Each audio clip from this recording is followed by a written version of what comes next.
Hello and welcome to the Scuttlebutt podcast. Today I'm speaking with Will Jordan. Will just separated from the Navy 2 weeks ago and is ready to pursue his destiny full time.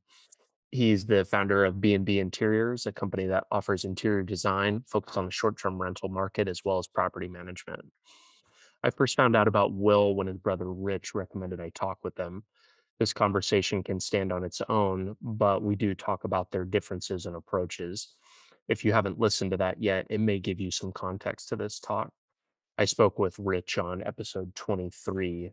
Feel free to check that out and listen to that if you haven't already. Will has some great advice that's widely applicable to several walks of life. We talk about him living in a van for 2 years to save money, starting a backyard concert venue, his plan to travel and work abroad for 2023, and how he's going about building his short term rental business. We don't get too philosophical, but Will is a person that knows what he wants. He's not out to build the biggest business empire like a lot of folks are. He says multiple times in this talk that he's looking to build the business that supports the lifestyle he wants to live, an approach that's extremely underrated and not discussed enough when it comes to life and career planning. I have to apologize a bit in advance here. The sound quality of this recording leaves a little to be desired. There is a bit of scratchiness throughout the recording I wasn't able to edit out. Wasn't present when we recorded, so I'm not sure where it came from. Had the quality of our conversation not been great, I wouldn't even be releasing this episode. I know that I couldn't replicate this call with Will again if I tried, though, so bear with me. Will has some great things to say, and it's well worth it. As you're listening today, I think it's worth taking some time to consider what your life goals are. For some people, life is their work, but I'm willing to bet that's not the majority. Enjoy this conversation with Will Jordan.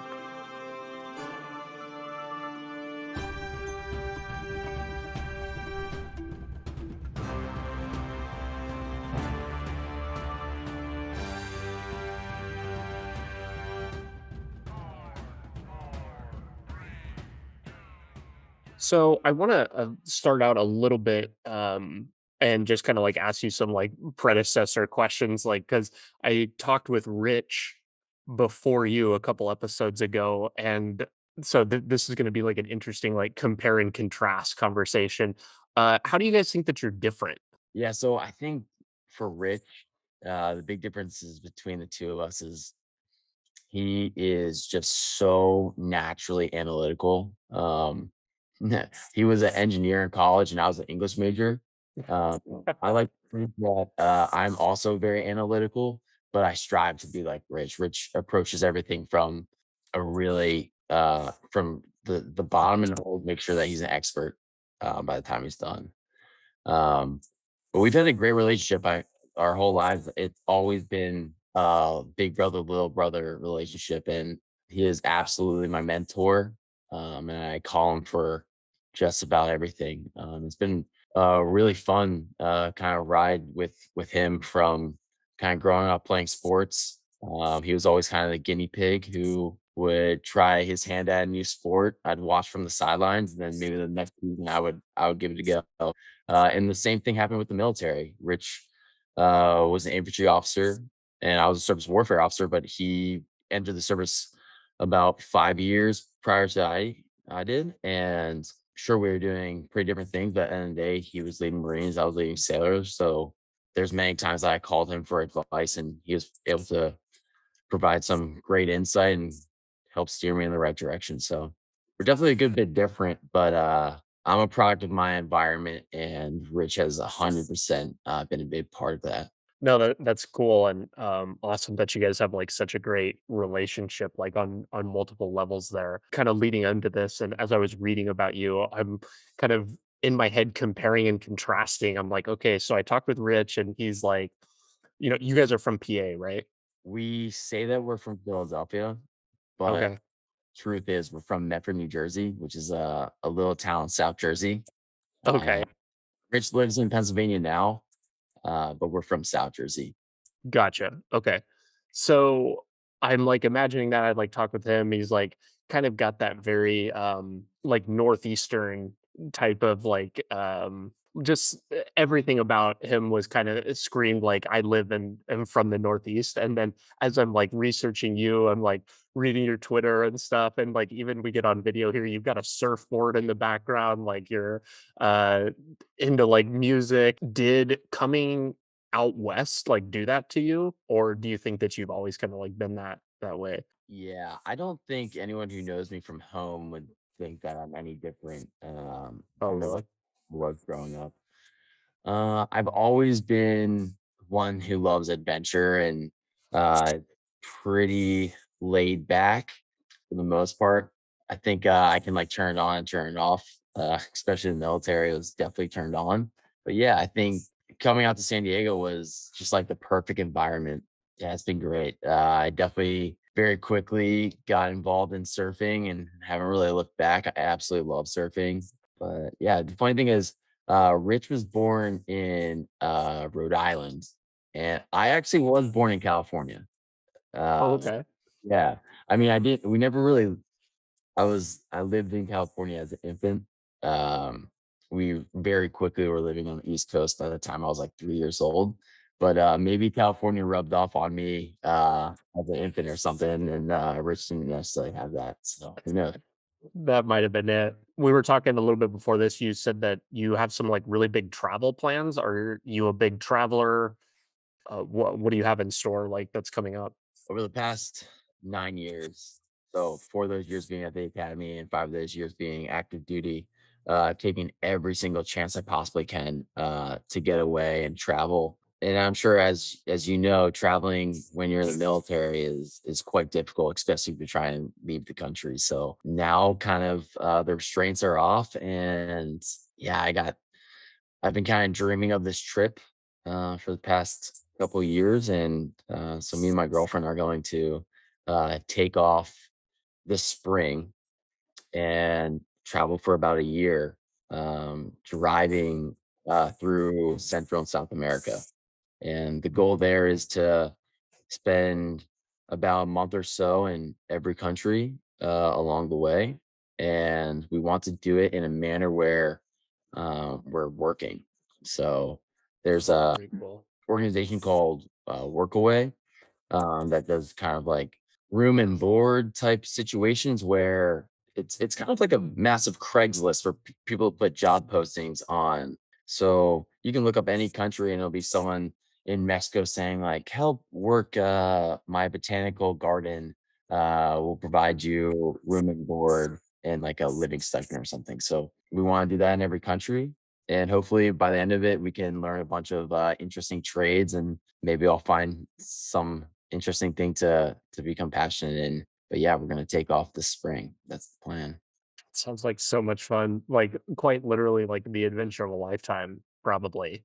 I hope so. I mean, that's how I've dreamt it up to be. It really sounds like I just watched the movie. I don't know how I missed this for so long, but just watched the movie Into the Wild. Have you seen that? That's kind of what that reminds me of. He's just like setting off and like trying to get to, I think it was Alaska. He's like working at all of these stops, just kind of like in pursuit of this like greater adventure. Man, I haven't seen that movie in years, but I can definitely say that it rubbed off on me in a big way, probably when I was like in eighth grade or something. I don't know if it's been what inspired this trip, but I'm sure it plays a role. Yeah, absolutely. What kind of like financial preparation are you doing to kind of like lead up to that?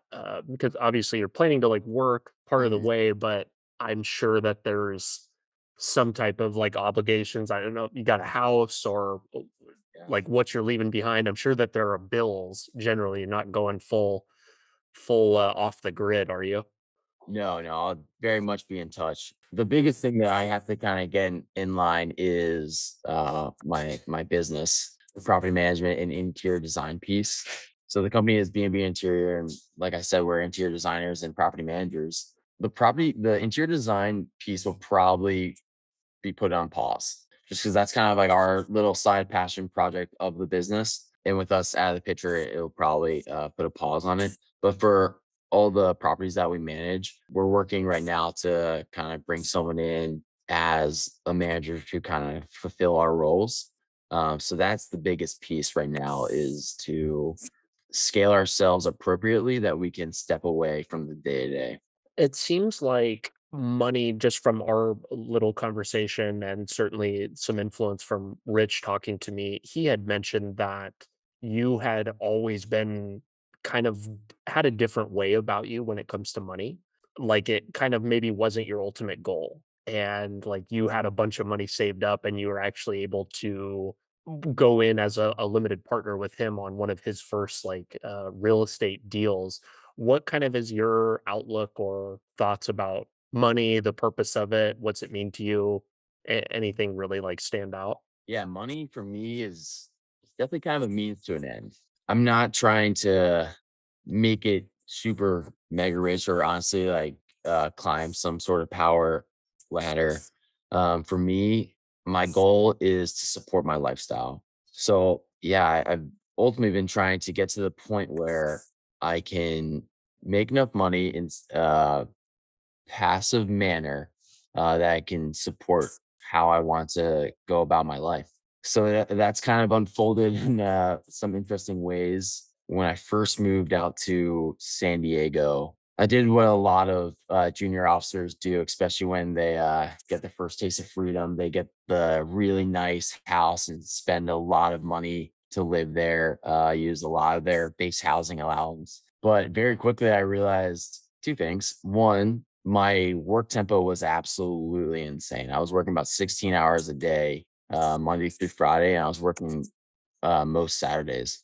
So I took a step back and realized I'm spending so much money to live in this place, and I hardly live there. Truthfully, I all I really do is just show up at night and sleep there. And the other thing is that I live in San Diego, and I want to when I'm out of work, I want to be outside most of the time anyway. So all this place is just a place to store my bed. So yeah, I moved out of that place and I bought a van and I moved into a van full time for 2 years, and I saved all my BAH, and it was at the time, for me, that kind of the name of the game was to save my money and, invest it into index funds. Truthfully, I kinda got that play from my brother, and then he started getting into real estate, and I started to see that I really love the idea of real estate and kind of the control that you have. So yeah, I quickly kind of pivoted from index funds into real estate. But yeah, I guess that is a little bit of interesting approach that I took there. But yeah, I wouldn't trade it for the world. I actually love those 2 years living out of the van. That's so cool. This is big time into the wild vibes now. I'm like picturing him like living on the bus, and that is so cool. And I think that the realization there of understanding what your home provides you, and like how many substitutes there are for the things that we have, and in the grand scheme of things we don't have a lot of real true need for much of the stuff that we like surround ourselves with in terms of like material things. Yeah, no, absolutely. I agree with you.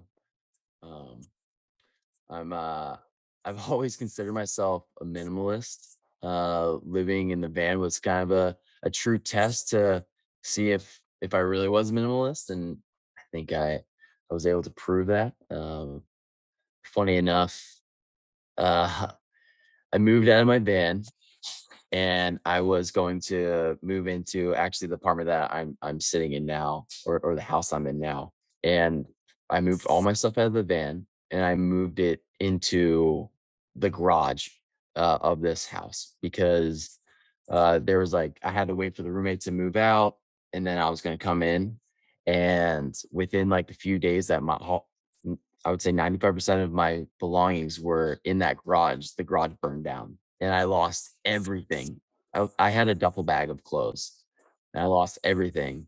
But I'll tell you what, I think I kind of just laughed it off. I mean, everything was just material possessions. Luckily, I didn't have anything that was too sentimental in there. But yeah, I realized that I could move on, I wasn't too upset about it.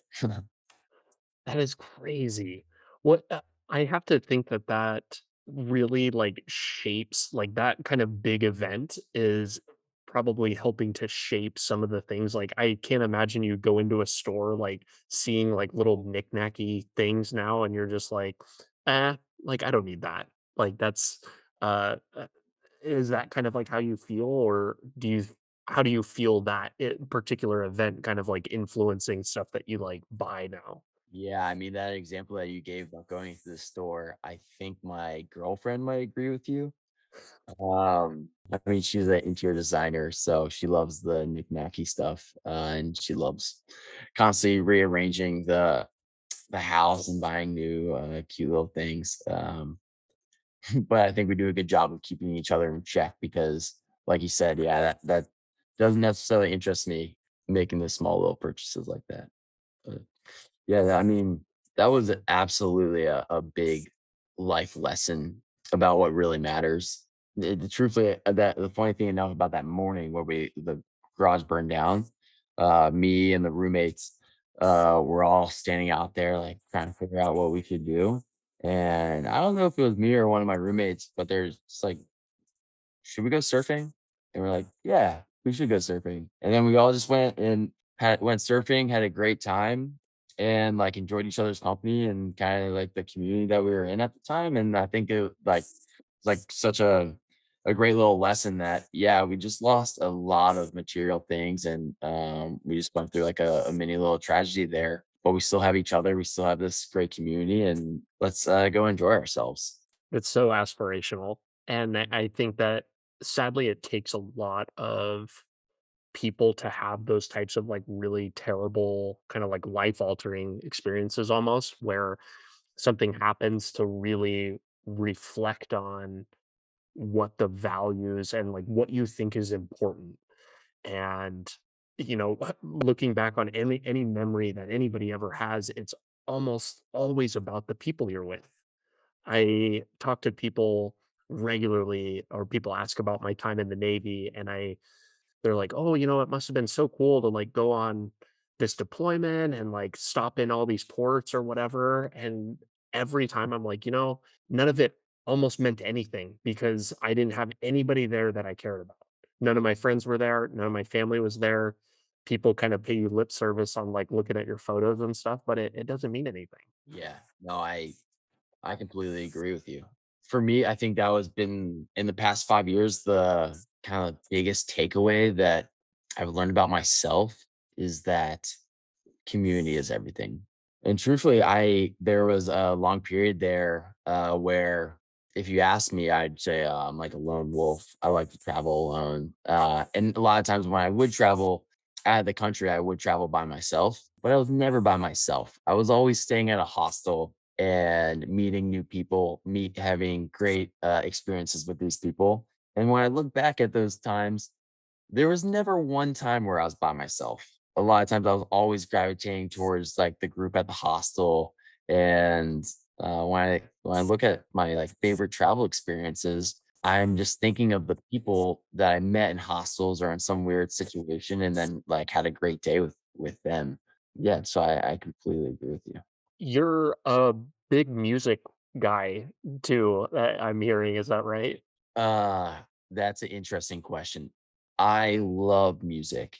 Am I a music guy? I have 0 musical talent. You can be a music guy without having talent, I'm pretty sure. Yeah. Because I Like, think I'm also in that boat. find me on Spotify or anything or anywhere playing music, you're not going to. You can catch me singing like Big Girls Don't Cry by Fergie at like a karaoke bar, but that's about it. Is there a beer requirement for that, or will you just walk in and play? Because Yeah, that one, I would say I don't need a beer. I can channel Fergie's energy into that song at any given time. oh, No. perfect. I'm Uh, tempted to call on it right now, but we might have to hold off on that. I think to save your podcast, we should move on. But Yeah, yeah. the music has been a pretty interesting discovery for me. My roommate, who's actually in the backyard right now playing guitar, is Mark Sheba. You can find him on Spotify. He's awesome. And he lives and breathes music. He's constantly writing songs, constantly playing music. So I've kind of had my introduction to the music world through Mark. Mark's also a active duty nuke SWO. So yeah, he lives like a pretty uh, dual life with music and nuclear power. But yeah, it's been awesome living with Mark. We actually converted one of the bedrooms into a music studio for him. So most of my day when I'm in this house is listening to Mark write music. So that's been pretty fun. But that's kind of manifested itself into a bunch of different things, and we've actually turned this property into a music bit, or sorry, a music venue. That's actually kind of blown up in the past couple months. That's kind of like an underground backyard concert scene that a lot of artists are very interested in playing at. So it's been fun. I'm kind of the lead admin guy for that, and yeah, it's been really fun. Is there any particular like type of genre that you guys are like booking, or is it just like a little bit of this, a little bit of that? Yeah, so we've definitely had a kind of a methodical approach about acquiring artists. One, so to backtrack a little bit, the way it all started was Mark was following this one musician that he's a big fan of on Instagram. The artist post on their story saying like looking for a backyard venue for my backyard tour through the West Coast, but looking for one in San Diego. So Mark messaged him saying like, "Hey, we'd love to host you." And so he came and played. We got all of our friends together and put on that awesome show. For that first one, we were able to bring together about 50, 60 people. And afterwards, Joel, the musician who performed, pulled us aside and said, like, "Hey, you guys have something special here. Um, this was it was really worthwhile to him. It was really worthwhile to us." And So this is at your house, right? yeah, in our backyard, yeah, just behind me. Okay. And he said that we should continue to try to book artists because there's no shortage of artists out there that are looking for venues like the backyard that we have. I actually went on our roommates came together and we just started DMing our favorite artists, just kind of shot in the dark plays to see if anything would manifest from it. And I reached out to truthfully my favorite artist. It's Emily Brimlow. She's amazing. Also, you should check her out. I reached out to her saying, "Hey, we have this backyard venue. I hosted one concert, went really successfully. We were able to have 60 people, and I think if you were to play, we could have 80 people. It's all donation based, but we have a really supportive friend group." And she seemingly didn't even bat an eye. I was like, "Yes, I would absolutely like to play." And she lives about 2 hours north of us. So she came down and performed, and we actually had 90 people come to that show. And we've just been receiving unbelievable feedback from the artists, from the people coming. So we've continued it. And so what I did after Emily was I actually went through every single one of her followers on Instagram looking for artists with like the blue check marks and started reaching out to them saying, "Hey, we had Emily Brimlow play at our venue. We had 90 people. She made this much off of donations. We would love to have you." So I reached out to about like 50 artists, and funny enough, like 40 of them responded saying that they were interested but not in the area, and then some said that they would probably come through on tour and be interested, and some wanted us to book them as soon as possible. So the last performer that we had was this guy Titus Hogg, spelled Haug, and yeah, he put on an amazing concert, and we had about 115 people in the backyard. Um, Wow. yeah, so it's been awesome. I mean, and the funny thing is, our marketing approach is none. We have a blast email of all of our friends. So it's one thing to go to a concert where it's a cool venue and it's good music, but it's another thing to go to a venue where it's a cool venue, it's good music, and you're surrounded by 115 of your friends. So it's been really, really cool. and the artists have felt like they've been able to like tap into our network. And for all three artists that have performed here, none of the our friends were necessarily fans of theirs, but have all walked away as big supporters of theirs, following them on Instagram, donating to their cause, etc. So it's been a really worthwhile experience for everyone involved. That is so cool. Well, and we were talking about the power of community before this, and that's why I brought up the music thing because so much of music is based around people. You know, you come together to like listen to an artist or you go to a show together or whatever. And what a cool kind of like an intimate experience, you know, to like just hang out in the backyard and maybe you're grilling or I don't know what else you guys are doing, but, like, who wouldn't wanna come play at that, you know? Right now, we're actually getting to the point now where I think our backyard can hold 150 people. So we're actually getting nervous that we might have grown too big. People are having too good of a time that they're going to bring all their friends, and now, like, yeah, we're scrambling to figure out how to approach the next concert. The next one's pretty interesting because the artist is Daniel Rodriguez. He's a pretty big time artist, but he's currently on tour with the Lumineers. So he's opening for the Lumineers at every single one of their concerts over the next like 3 months. And he's going to play here with the Lumineers in San Diego on a Wednesday. And then he's going to break off tour for one night and play in our backyard. Wow. How cool is that? You guys are going big time. It's really crazy. But yeah, it really is the power of community, you know? So Well, and I bet that there's something so special and unique just around, like, a backyard experience, like, you take those maybe 150 people and put them in, like, a concert venue, and it's probably not gonna be the same. You know, if you can it's something about just like the closeness and like the environment may be like a really big factor in like your guys' success there. yeah, absolutely. It's such an intimate environment that by the end of the concert, whether you spoke to the artist or not, you kind of feel like you're his best friend or her best friend. Yeah. Uh, which is awesome for the donation piece too, because like it's so intimate that like you almost feel like you really care about this artist and like supporting them.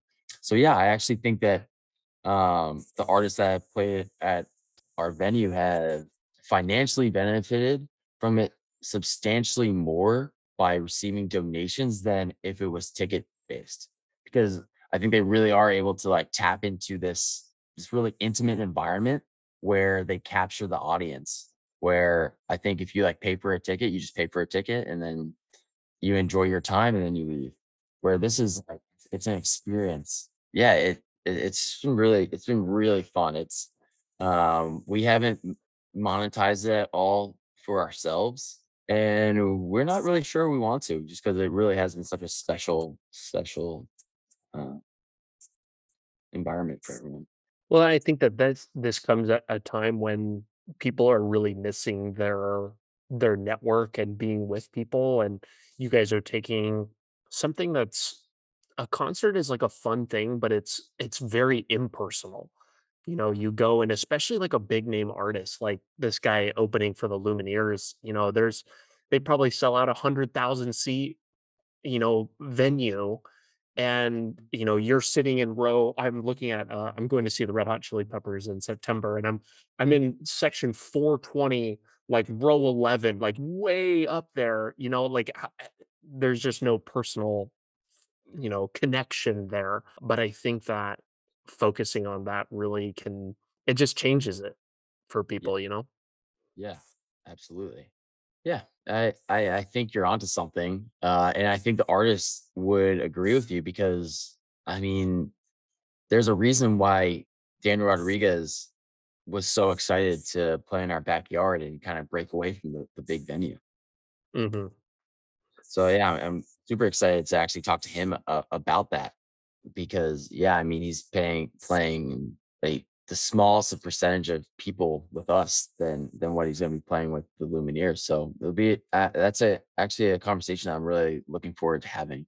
Yeah, I'll be curious. I'll have to follow up with you and ask about how that goes because that I'm sure that you get some like interesting insights from like the artist perspective. Learned so much about the industry, just from these artists, and Mark, my roommate, has benefited a ton from from us having these artists here. Oh, I bet that's such great exposure for him. You know, you get to talking and they're, "Oh, you play," like, and you kinda, Cool. foster those networks and, like, those relationships, and who knows, like, what comes of that, you know? Yeah, Mark is the opener always for our venue, so he also gets to kind of show off a little bit. Hell yeah. That's super cool. Hearing, like, your just very, like, relaxed demeanor about a lot of things like this, you're not even charging, it's all donation based, and to touch on like the kind of lack of drive towards just like pursuing this dollar figure of money. You're more about the lifestyle and making money to support what it is that you want to do. I'm really having a hard time like picturing you as a SWO. Like I those are not clicking to for me. Was the Navy like, do you feel like it was a good fit for you? No, I don't think it was a good fit, and I knew that pretty early on. Um, How early? You just got found out 2 weeks ago, so I found a lot of success in the Navy. I did very well.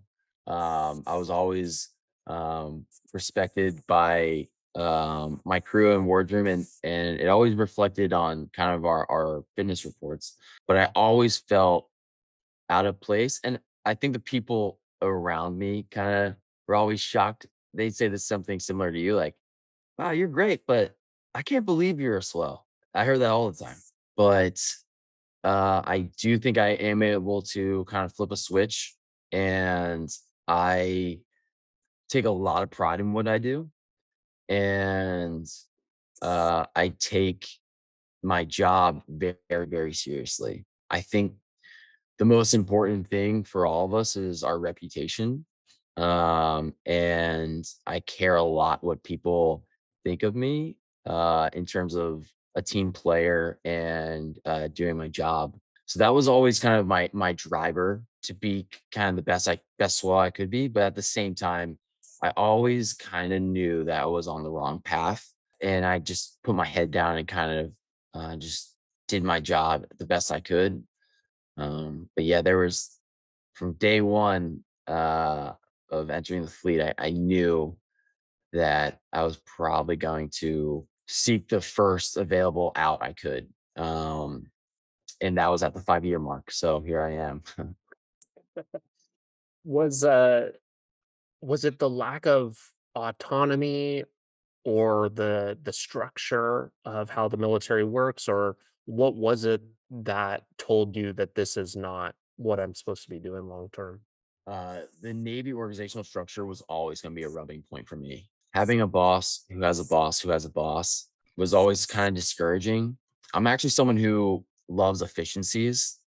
I do not like wasting my time in projects where I could see that there's a better solution. But in the Navy, there seems to be a lot of systemic inefficiencies that you'd have to reshuffle the whole organization to kind of tackle. And for me, I it was enough for me to, yeah, just know that I want the ball in my hands, and I want to take the shots. And the Navy's organization wasn't really going to be able to fulfill that for me. I will say that I actually had a lot of autonomy in the Navy for Navy standards. I always put myself, I actively sought autonomy, and I approached my work in a certain way that all my superiors knew that they could trust me to kind of operate autonomously. And for the Navy, they actually gave me a lot of rope, and it that I am very appreciative of that, but it just wasn't enough. Yeah, somehow still like having to route a piece of paper asking to like go out of town for the weekend still is like not a it's a friction point or a rubbing point as you called it. Soul crushing. Honestly, soul crushing. Like, Yeah. yeah, for me, especially someone who loves travel, going through the process to go overseas or out of the country was discouraging enough for me to honestly want to scrap my plans entirely. Sometimes I was like, you know what? It's not even worth it. I'm so over this. I don't even want to go anymore. Normally I was able to conquer my frustrations and route that piece of paper, but it was an issue. It's something that definitely factored into me wanting to get out. You mentioned that some of the larger inefficiencies that you saw would have taken like really large scale reshufflings of like the whole Navy just as we know it. Was there one in particular that stood out to you that you think is just maybe like outright wrong, or like the maybe the most important thing that ought to be fixed?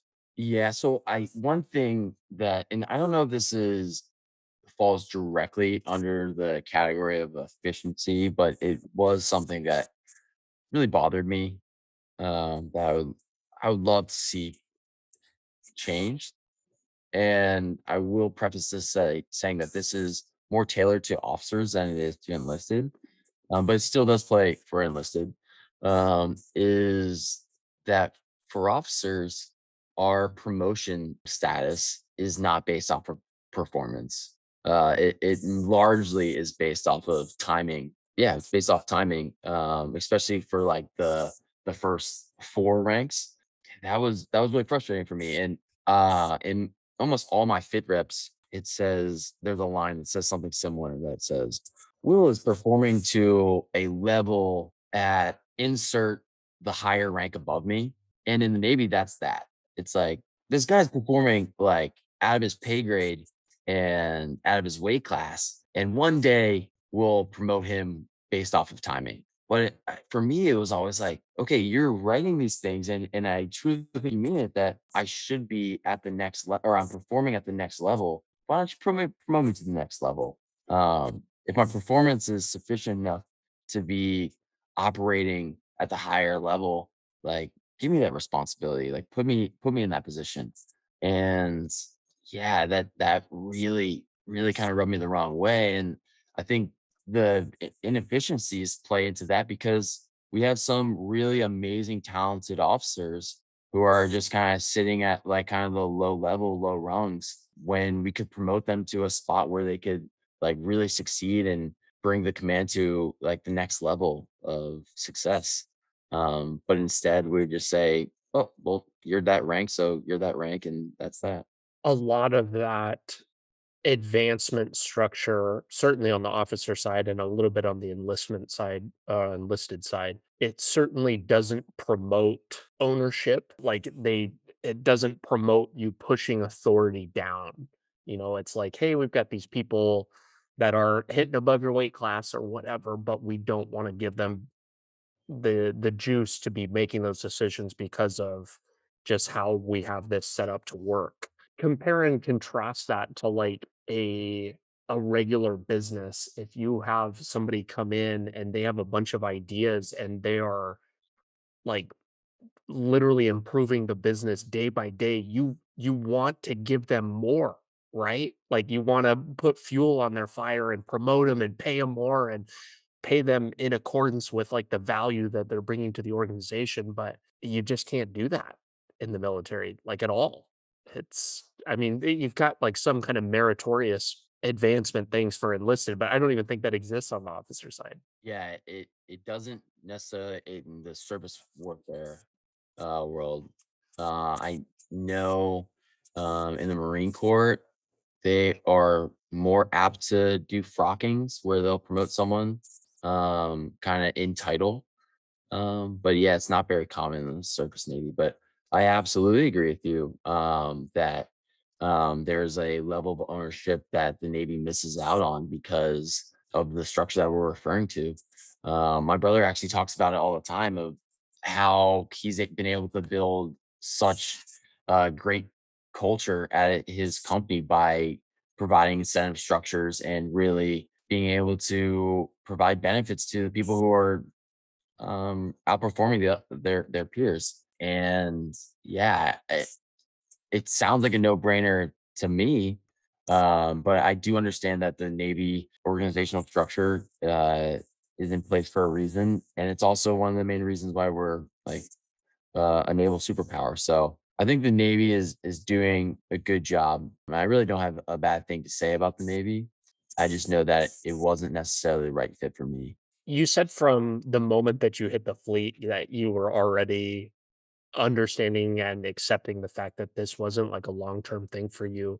Were you mentally preparing and like even doing things physically that were preparing you for getting out that entire 5 years? Oh yeah, yeah.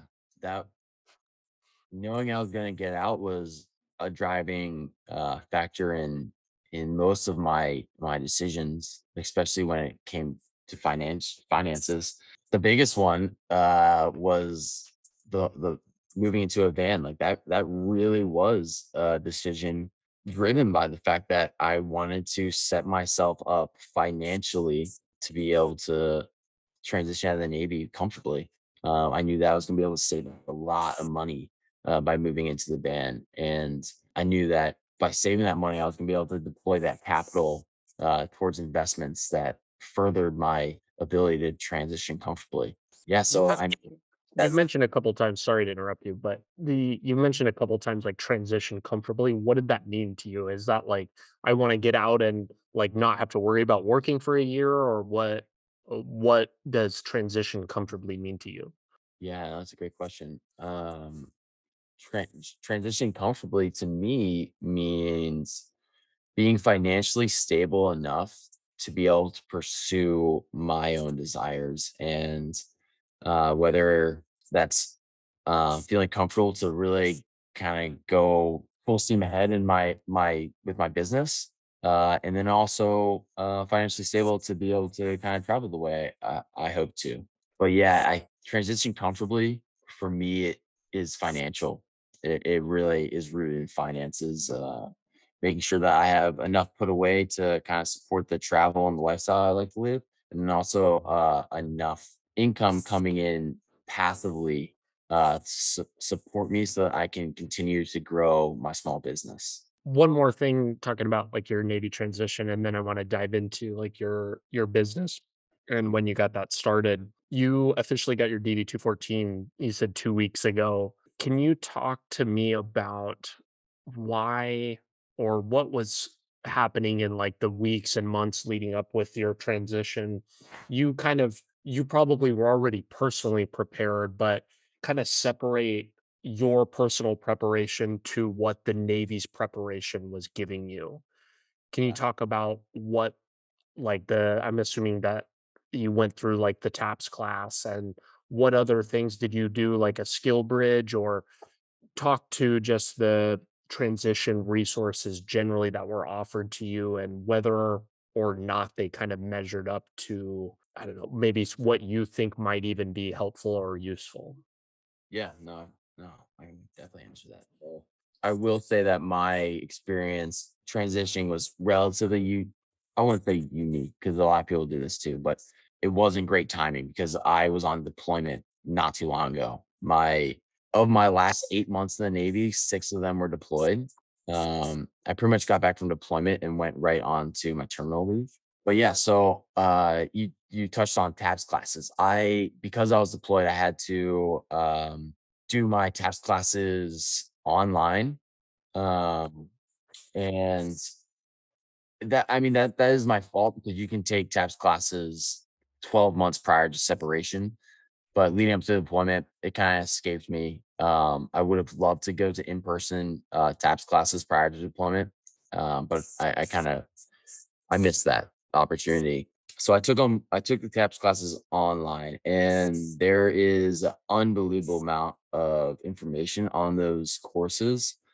But at the end of the day, you are kind of sifting through PowerPoints and little like animated videos. So keeping your attention span during that is quite the challenge. So yeah, to anyone transitioning, absolutely, I recommend going the in-person TAPS classes. And I've heard great things. Anyone who I know who's gone through his classes has really enjoyed them, taken a lot out of it. I can't really say the same about the online courses just because I mean, I was underway with terrible internet connection trying to click through these slides. So I definitely didn't get the same experience. For you mentioned SkillBridge is an absolutely amazing program, and if your command is willing to support it, then you absolutely should take advantage of it. I've had friends who have done SkillBridge and just absolutely rave about it. Funny enough, Rich's company is just SkillBridged a guy, and then they just hired him afterwards, and it's a great story. So yeah, Skillbridge is awesome. For me, there's a couple factors in there. I could have extended my transition date to try to push for Skillbridge, but my command was pretty unique. I was on a LCS, Littoral Combat Ship, and they are minimally manned crew. So they're 100 feet shorter than a destroyer. A destroyer has over 300 people on board, and my LCS had less than 80, like right around like the 70, 80 mark. So I mean, I was wearing a ton of hats, had a very like critical role with my command, and I wasn't gonna ask to go to Skillbridge because I knew that honestly my captain was a nice enough guy and really, really supportive that he probably would have granted it to me, but I really would have put the command at a disadvantage, and I would have had to offload a lot of my responsibilities to other people, and I honestly just didn't think that was fair. That's a really humble approach of you, just because talking to so many people, and myself included, you're a lot of people are getting out with kind of a bad taste in their mouth a little bit, and when it comes time to get out, it's like, I'm here to get, like, what's mine, and it kind of you almost become at odds with your employer, where you're like, you've give, like, this whole time, and then it's finally time to, like, try and get something, so I think that that really speaks to your humility and understanding of, like, the mission, so that's admirable. Yeah, I appreciate that. I knew that I was going to give the Navy 5 years, and I was comfortable giving them all those 5 years. That's not to tell anyone going to Skill Bridge like you shouldn't do that because your command needs you.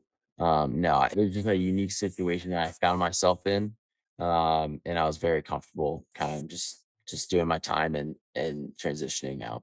Well, and I think that it's really easy, and I'm guilty of this too, to talk to how the Navy or maybe the military, like, doesn't leave us super prepared getting out, but and I'm eating my own words because I've said that, and I felt that, but, like, talking to you has kinda, like, shown me, like, there are obviously people who get out in a good enough position to be able to do this, and maybe I, like, wasn't really preparing in the way that I should have. Wasn't setting aside the right money, or, starting a business, or any of these things. I think it's super cool that you really owned your transition, and, you were thinking about it from day one, and maybe not everybody will have that luxury, but taking ownership and responsibility for that, uh, that's a cool thing, and a unique perspective I do not hear, if at all. Yeah, I don't know if I really thought about it that way, but I think truthfully, I'm like kind of a control freak, and I just like to kind of be in command of my own fate in that manner. So yeah, I don't think I ever really looked at the Navy for answers and transitioning out. I just knew that like it was my responsibility to kind of take it on as my job to make sure I was ready. I really like that. I, I've got some thinking to do on that personally. A lot of the past episodes, it's been easy to catch myself, like, kind of ragging on the Navy, but I got some thinking to do on that. I'll have to get back to you at another time when I've thought through it some more. I want to talk about you starting this business. When did you start? It's BnB Interiors. That's correct. Yeah, BnB Interior. When did the idea come about for that in your service, and, like, what was kind of the inspiration for it? Yeah, so I think I should start with how I got into short-term rentals because Yeah. that's kind of the foundation. So Funny enough, Mark Shiva, the musician playing guitar behind me, he he was the first one in our friend group to buy a property for the purposes of short-term rental. And I think a lot of this happens a lot in the Navy where success travels fast and then everyone wants to get in on kind of the action. I absolutely fell into that. So Mark bought a property, listed on Airbnb, and it was just absolutely crushing it. And I followed suit. And I have the ability to be very impulsive. I think we were talking about the differences between my brother and myself earlier. I am definitely more impulsive than my brother. And I was like, Mark, Mark's having success. I could buy a property in like the same area and I'll have the same success. And I kind of went for it. I mean, that was the approach. I saw my buddy doing it and I thought I could do it too. So I bought a property in the same area as Mark and listed it as a short-term rental. I hired a property manager to help in that to help manage and kind of do it all for me. And I thought it was gonna be this like very passive experience, and it wasn't. The narrator in the background, it wasn't passive. I'll get to that a little bit more. But the good thing is, though it wasn't necessarily passive, it was a proof of concept that, wow, this is awesome. I'm making a lot of money and things are going really well. I want to recreate the success and do it again. So I bought my second property, but I had learned a few things from my first purchase. And one of them was that I hired an interior designer for the first property, and the interior designer did a great job, but I kind of learned three lessons about the interior design industry that I wanted to carry into my second property. And those were interior designers are expensive. Interior designers don't really work on time constraints. So when you tell them like, "Hey, I'm closing on this day. I want to have the property furnished and outfitted by this day." That's not really how the interior design world works. And the third one was that interior designers aren't familiar with what Airbnbs needs to be outfitted. So that was a learning curve that the first interior designer had to kind of go through when with the property, and I was pretty intimately involved with the property manager during that process. So for the second one, I wanted to find a way to mitigate all three of those issues. And I knew that to be able to do that, I needed to partner with kind of the right person. And Bailey Baxter, who's my girlfriend, it was not my girlfriend at the time, was the perfect person for that. This second house was purchased in 2020, and that's like in the heart of COVID. And Bailey had some really unfortunate timing with COVID, where she was quit her job with the intention of spending 1 year, or not 1 year, 1 month gap, taking a bit of a breather. And she actually had a really great job lined up after that 1 month real gap. This was in January of 2020. So right when COVID was like in full swings or just rearing its head. So that's when everyone stopped hiring. The job offer that she had got rescinded. So she very quickly found herself unemployed in a market that wasn't hiring. So Bailey started pursuing her passion of interior design, just doing little small gigs for friends and family. And she was based in Denver at the time, and I'm in San Diego.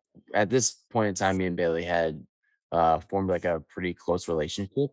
Uh, but the biggest issue was distance for us. But anyway, so I knew that she had the skill set to be able to do a great job designing my property. And then I had learned all the knowledge I needed for outfitting the Airbnb. The third piece was just getting her to agree to kind of a fair but lower rate than your average interior designer, which I mean, she was unemployed, so I might have taken advantage of that a little bit. But no, we ended up striking up like a great partnership, and we were able to turn out a unbelievable project with um or product with this property. I'm super proud of that property and what it came out to be. And yeah, we both learned that we both love interior design. I She already had known that, and I learned that along the way that I love kind of the creative environment that interior design is. It was really fun for me.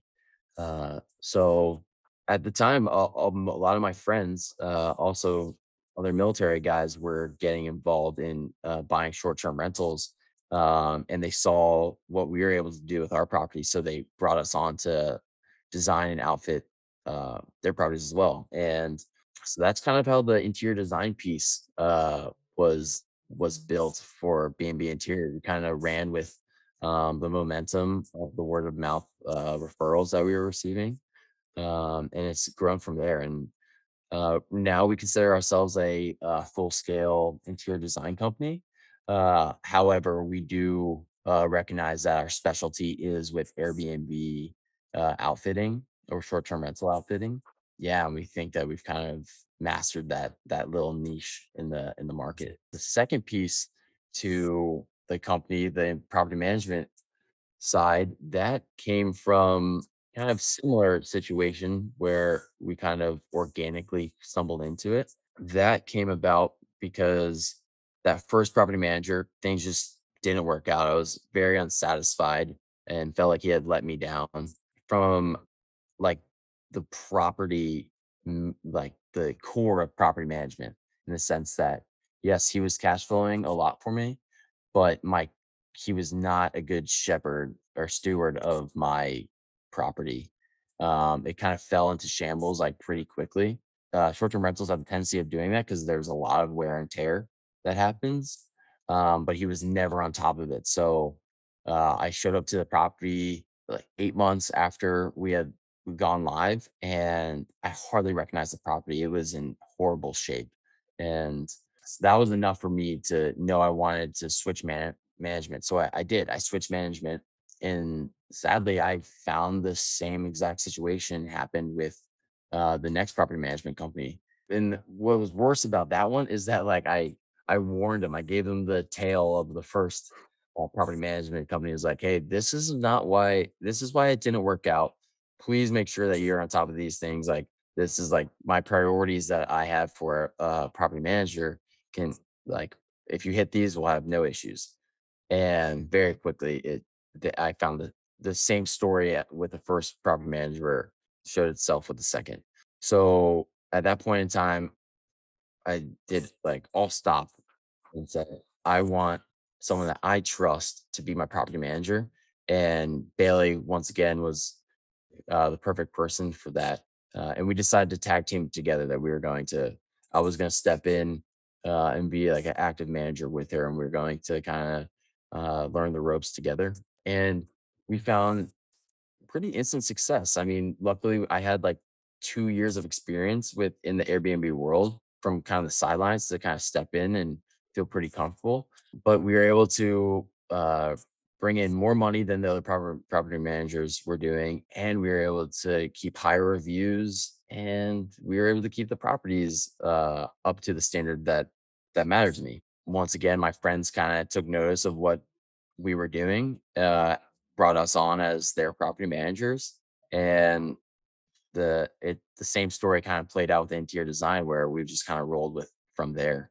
So yeah, the there was never a blueprint from the start for this company. We kind of just organically stumbled into it, but it's been great, and we're very happy of where we are now. Well, I think that that's a classic story of like solving your own problem and then, solve your problem that other people have for other people, and it people can kind of see your success and they want to like hitch their horse to that wagon, or maybe it's the other way around. But you mentioned that the interior design space is like different outfitting a short-term rental versus like maybe a traditional home. Can you talk about a little bit of the differences of that? I'm sure that people listening have a lot of people have short-term rentals or maybe just a rental home in general, like a second property. What are the differences in that and like what would an interior design or do differently? Yeah, yeah. So there's no question that any interior designer can probably produce a great space for you if you hire them. However, it seems like the average interior designer, it's going to be a new environment for them when you tell them that you want it to be an Airbnb, because the big thing for Airbnb is that the interior designer is working with an investor, and investors don't want to spend that much of their money. They want to spend it very efficiently, so that they can maximize their profits as fast as they can. Interior designers normally, for the most part, work with people that just want like a beautiful space for their home, or office, etc. So yeah, when you talk to an interior designer, saying like, because the investor is probably gonna be like, "This is my budget, make it like please make it work." That doesn't translate into the interior design world as much as you would think. And the other thing that is pretty interesting about interior design in general is that most interior designers make their money on the resale of the furniture. So interior designer has a resale license, so they can buy furniture at wholesale price and then sell it to the client at retail, and then they collect the margin between. That's actually where most of the money that interior designers make. That's kind of their approach. But the thing, especially right now in kind of the world that we're living in, is that buying wholesale is so timely. Yes, you can get these like beautiful pieces that are like relatively unique and custom, but they take a while to come in. Just the manufacturing piece for furniture right now is so backlogged. So, interior designer, when you approach them to design a property, they're going to give you extremely long lead times because they're going to be waiting for all the pieces to come together. And an investment property, or someone who buys a investment property doesn't have that kind of timing flexibility. They need this property to be cash flowing as fast as possible. So you kind of need someone to come in like a pit crew, buy the furniture really quickly, and stage it very quickly. That's not necessarily the traditional world of interior design. And the other thing that is pretty interesting is that interior designers across the board are charged an hourly rate for all things, whether planning, logistics of like, and then the on-site actual designing. They charge an hourly rate, and a lot of times that's over the course of like 6 months of them just kind of like putting their time here and there, and then billing you for it. In the model that we use, where we are kind of like the pit crew coming in staging as fast as possible for you, we do more of a flat rate fee. It's good for the investor because they know exactly how much that they're going to pay us from the start of the project. Whereas traditional interior designer can ballpark how many hours that they'll probably put into it, but they won't be able to give you a flat number. And truthfully, their hour and their wage might exceed what you anticipated. I can see that being super valuable to somebody, like you said, an investor. Hey, I just bought this short term rental. I need to have somebody design the space, get the stuff, and have it in there as quick as possible with transparent pricing right off the bat so that that can be worked into the numbers of, hey, this is what I'm going to need to like break even or whatever. I I could see how what you were talking about, how this might not be for somebody that's not in short-term rentals as much. Yeah, absolutely. I think the another piece to touch on is my lens and Bailey's lens for choosing furniture is probably a little bit different than the lens that a traditional interior designer takes. Obviously, everyone cares about high quality stuff, uh, items and furniture. However, we very intimately know the wear and tear that goes into the short-term rental world.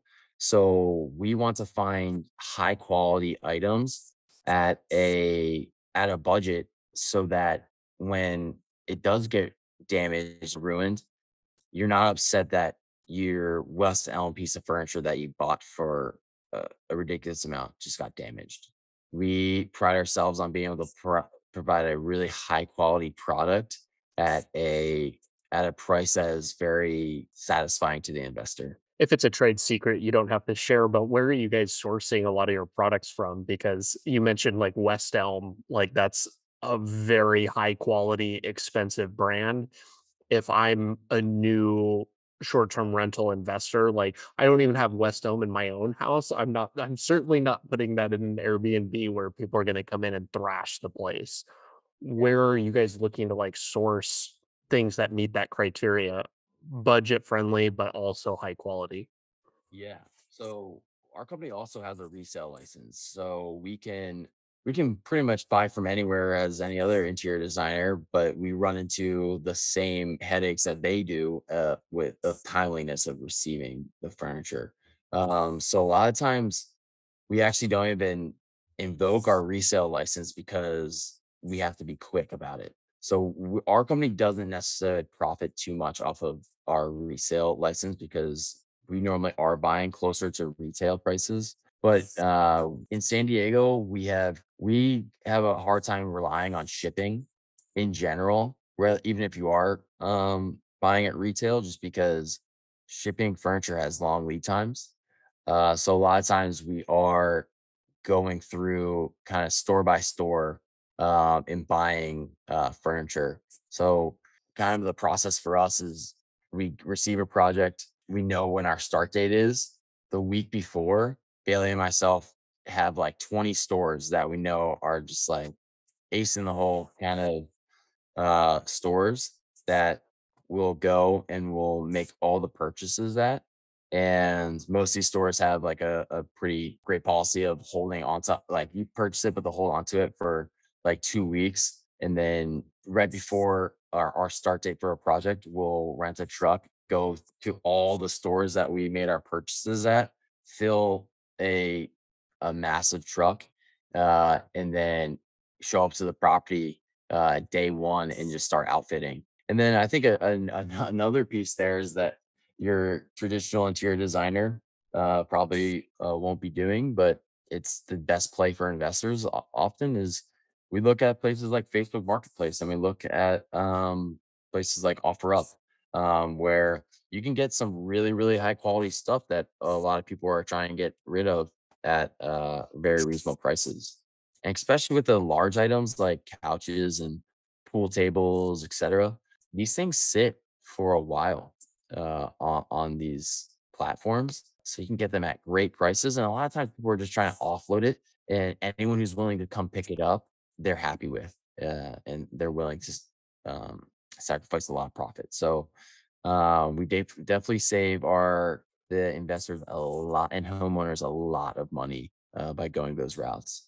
And then we can be very timely about it as well. I'm not in this business at all and not even really affiliated, so I don't know anything about it. But it seems to me that there's a lot of value to be had there for a investor, like which I'm guessing that that's kind of who you're targeting here, saying, "Hey, we can come up and we can do this all on day one."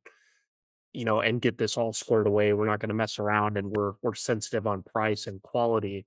But then also it's kind of a 1-2 punch because even you guys do flat pricing on the interior design, but that's almost the gateway to like the property management thing too, where you can like, hey, we'll give you a good price on this, and they're probably going to love the experience so much that they're just like, hey, oh, you guys also manage properties, why don't you just do it all? Do you find that happening? Yeah, I mean, the hand feeds the mouth in this relationship for sure. And um, that scenario that you just described has played out multiple times. Where we are able to show our kind of expertise and competency in the design stage that it's a no-brainer for the owners to approach us about property management. So yeah, that has happened a couple times, and it's it's really exciting to see the two parts of the company kind of feed each other. Where do you see the pros and cons of like short-term rental versus like a long-term rent, like year-long lease? It's probably maybe it's market based in San Diego. I'd imagine that there's a lot of people that need to come stay for a weekend or whatever on vacation, but that also is like 10 times more work too. You know, you're not only upkeeping the property, but you're also having a cleaning company come every couple days, more wear and tear, constantly needing to replenish certain things. In your mind, what do you think about and what are your criteria of looking at like, oh, this would be a good short-term rental versus not? Yeah, I think there's like four major differences that separate short-term rental versus long-term rental. One is revenue, expenses, wear and tear, and then how passive it is for the homeowner, investor. The revenue piece is pretty interesting. So, if you don't mind, I'm going to just give an example of one of my properties. Yeah, Uh, that was gonna be one of my next things to see if you could like walk us through a deal. So that would be cool. yeah, so let's talk about my one property. So it's a four bed, four bath property. The average rent for short term, the Airbnb world is $12,000 a month on average. If I were to long term rent that property, it's 6,000. So there's a significant revenue difference there. But don't let that fool you because there's a lot more expenses that are involved with a short-term rental than a long-term rental. So the margins are actually a little bit closer. And so I can jump into that kind of the expenses piece. So let's assume I wasn't my own property manager. Let's assume I hired a property manager for short-term rental with my four-bedroom property. So industry standard for short-term rental is that the property manager is going to take 15 to 25% of gross revenue. For sake of example, let's say that the property manager that I went with takes 20% of gross revenue. So that means that my property average is $12,000. They're taking 20%. So $3,000 is now going to the property manager. So that brings my net profit down to $9,000. The other thing you gotta factor in is cleaners. Let's assume that for a four-bedroom house, I pay the cleaners $250 a stay, or every time they clean after a stay. And let's say that I had four stays during a month, covering the weekend and change during the month. So that means that that's $1,000 that I'm paying the cleaners a month. So that brings the net profit down to $8,000. And those two expenses, the property manager and the cleaner, are factor things that you wouldn't be paying for a long-term property. The next thing is that ordinarily, long-term renters are going to pay utilities, but for short-term, the homeowner is going to pay the utilities. So that's like another $500 that you're putting towards the short-term rental that you don't have to do for long-term. So that puts our net profit at $7,500 for the short-term rental, whereas the long-term rental has pretty much just stayed at the $6,000 mark. So originally there seemingly was a marginal difference of $6,000 between the 12,000 and the 6,000, but really it's much smaller than that. And in the example I gave you, it ended up being $1,500 margin difference, which is relatively significant. Over the course of a year, that's a lot more capital that you can rack up and kind of deploy elsewhere. So yeah, so I covered the revenue and expenses piece. The next one is wear and tear. Your house isn't going to get destroyed with a short-term rental. It's not, but you are going to have to probably put money into that property faster than you would with long-term renters. Short-term renters have a more of like a abusive relationship with the property where they're coming in to maximize their experience. They probably don't have a relationship with the property. It's just a means to an end for their vacation. Long-term renters, they live there. They care about the property. Anything that's damaged in the property is going to affect their way of life within the property. So yeah, there's definitely a relationship difference there. But yeah, so you're gonna have to put probably a little bit more money faster into the short-term rental to keep your property at the standard that you want it to be. And then the last piece of the big differences between short term and long term are passivity. I guess that's a word. I think it is. Where let's say that you are the owner and property manager of a long term property. That can be a very passive experience, being the property manager of a long term property. That can be very passive. If you have the right renters, you may never hear from them. I mean, they might just send their money in on time, and at the end of the lease, you talk to them about whether they want to renew or kind of go over any potential damages or whatever it may be. But it can be a very past experience. And I'll say a lot of times I have people come to me asking me to be their long-term property manager. I'll never turn them down, but I will tell them that I think that they're capable of doing this. But if they really don't want to, then yes, I'll happily help out. But I always tell them like even if you're out of state, you need even the littlest amount of bandwidth you can accomplish this. Being the owner and property manager of a long-term rental can be passive. If you're the owner and manager of a short-term rental, it is never going to be passive. It's just impossible for it to be passive if you're the property manager yourself, because you have ideally, you have guests coming in all the time because you want max occupancy because that just means cash flow. But yeah, with guests coming in all the time, coordinating cleaners in between the guests is a very active operation, but it is manageable. It is absolutely manageable, and anyone can do it. But there is a level of bandwidth that you do need to have. And then I guess let's say you have a short term rental and you hire a property manager, you probably are going to speak with your property manager more than you would if you were more than you would hear from your tenants as a long-term owner property manager. Just because naturally there's just things that come up that require the owner's consent, whether it be hiring a plumber, taking care of wear and tear items, et cetera. There's a bunch of little things that pop up, but even the best property managers for short-term rental are going to require speaking to you probably once or twice a month. You mentioned that the short-term rental managers charge 15 to 20%. Is that, like, pretty standard for that? I haven't talked to any, so I have no idea if that's normal or not. I know that most property managers that manage long-term rentals usually runs in, like, the 10% range. Is that disparity because of the fact of it takes so much more hands-on, it's scheduling, it's getting people in and out of there much more often? Yeah, I would say that your money is well spent paying that kind of premium with a property manager. They are a good property manager who is taking care of your property is really putting in the hours to kind of warrant that. That said, I am under the impression that it is geographic. That percent varies where you are in the country, but in like the high profile short term rental markets, I said 15 to 25.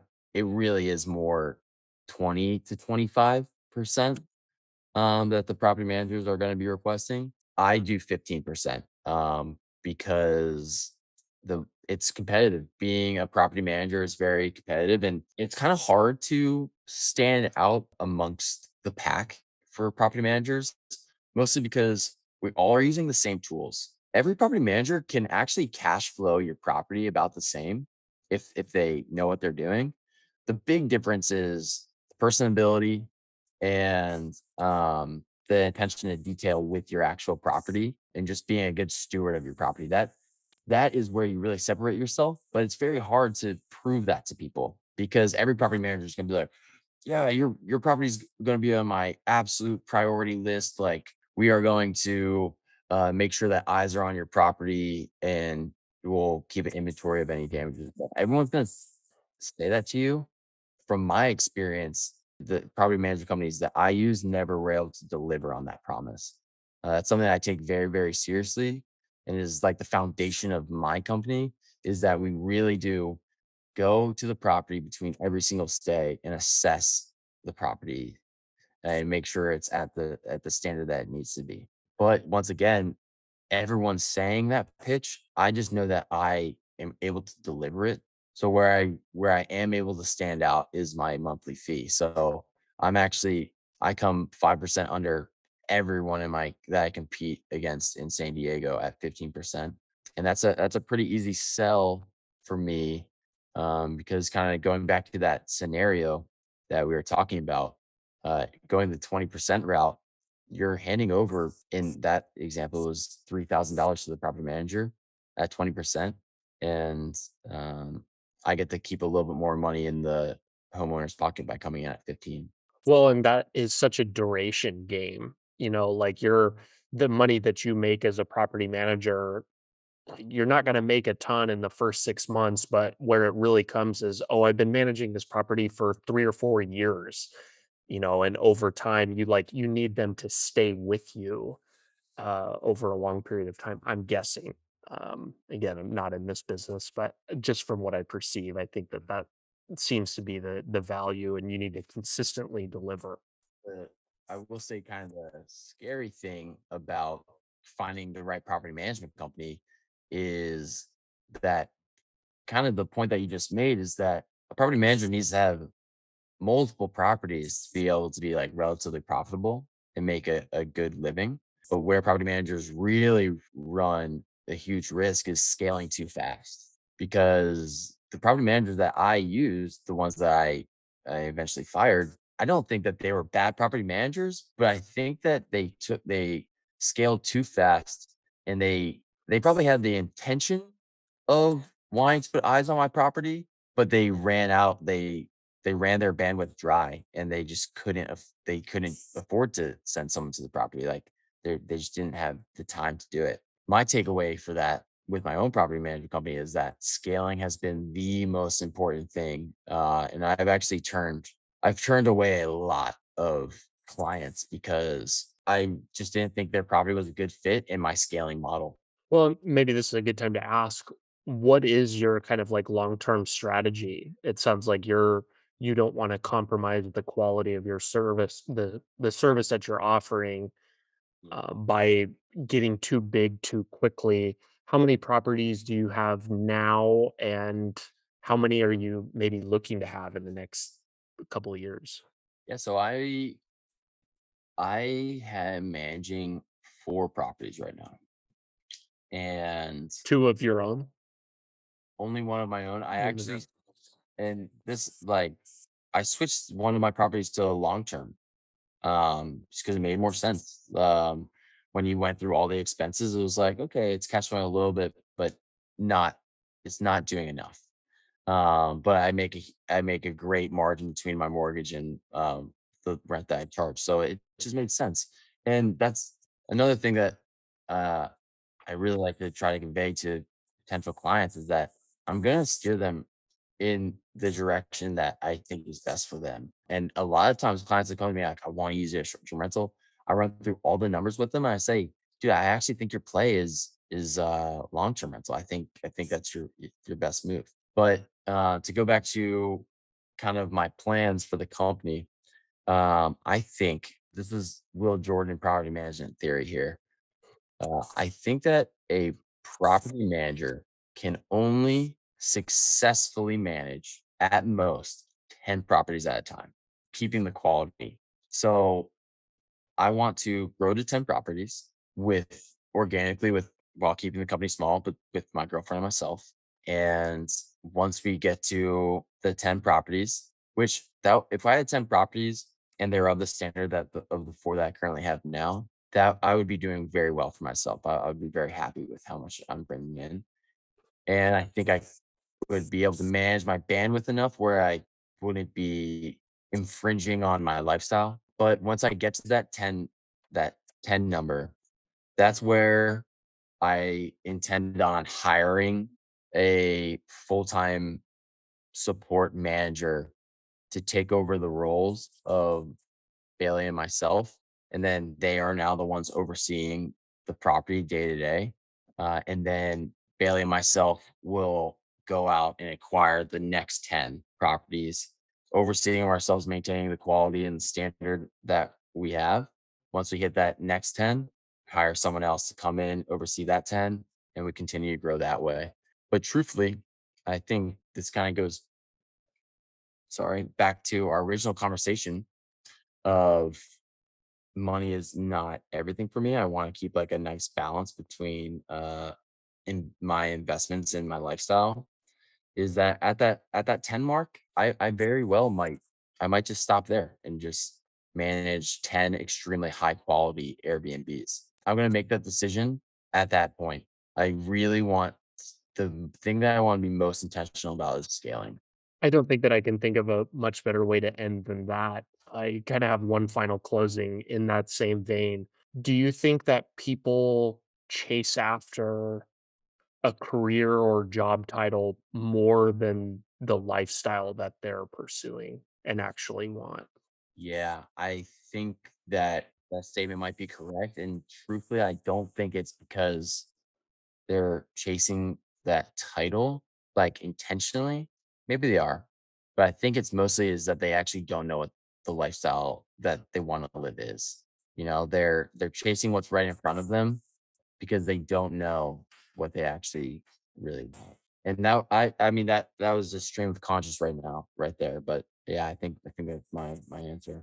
Some good food for thought. Well, I really appreciate you coming and talking to me today.